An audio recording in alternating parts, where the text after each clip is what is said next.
We noticed the hotspots of fires on Sumatra particularly, and we looked into some more detailed remote sensing data to figure out how large were these fires and where did they occur.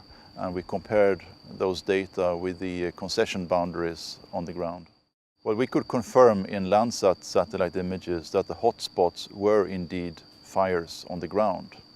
And we could map the fires in the Landsat images and concluded that as much as 140,000 hectares had been under fire in the area we looked at, which is part of the Riau province.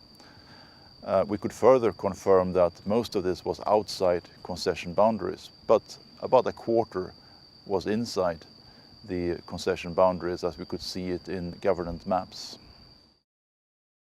Looking only at remote sensing images does not tell us why these fires happen, what are the underlying processes, who are the stakeholders, and what are the issues on the ground. So we decided to travel to the Riau province and meet with stakeholders, look at the situation more in detail and more in depth.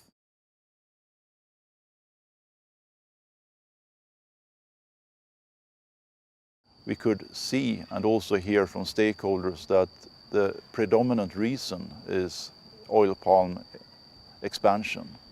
That is, the profitability of growing and selling oil palm products is so high that it drives the deforestation and the conversion of land at a scale that we perhaps haven't seen before.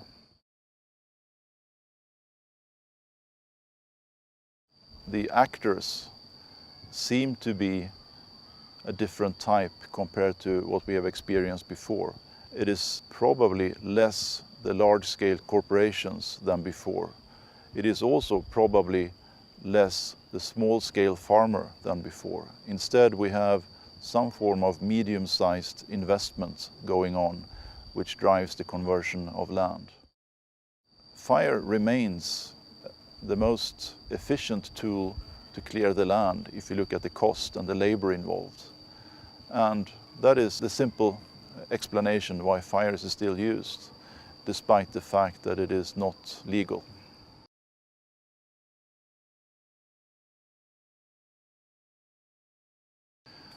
From a governance perspective, on one hand, it's quite simple. There are large-scale concessions and there are legal obligations by those that hold these concessions and manage the land. However, these large-scale concessions do not always take into consideration more detailed arrangements on the ground, and the fact that within large-scale allocations of land there may be local management, local communities that have, from a different perspective, claims to the same land. We know that from the federal government side, and in line with the moratorium on forestry, a lot of efforts are being made to clarify the governance of the forest lands. And this is done in part by developing a more precise and accurate map over who has the rights to which parts of the forest land. But this may not be sufficient if one wants to deal also with the more local issues that may not completely align with the decisions made at the federal level. There is more work to be done to look in more detail at the local scale on how the land tenure situation actually looks like. One issue as a research organization is that it is very difficult to access data, both from public sources and from other sources, to be able to analyze the situation in more detail. Going forward, transparency and more open communication between stakeholders will be crucial.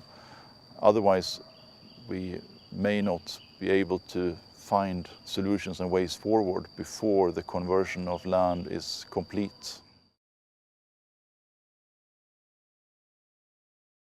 The effort that is required now is really to maintain the interest at the political level and at the community level on the fire situation and on the land management situation.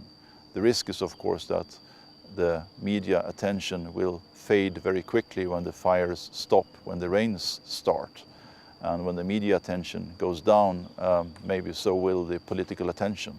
So the real fight against these fires at the moment is to keep the interest at the right level.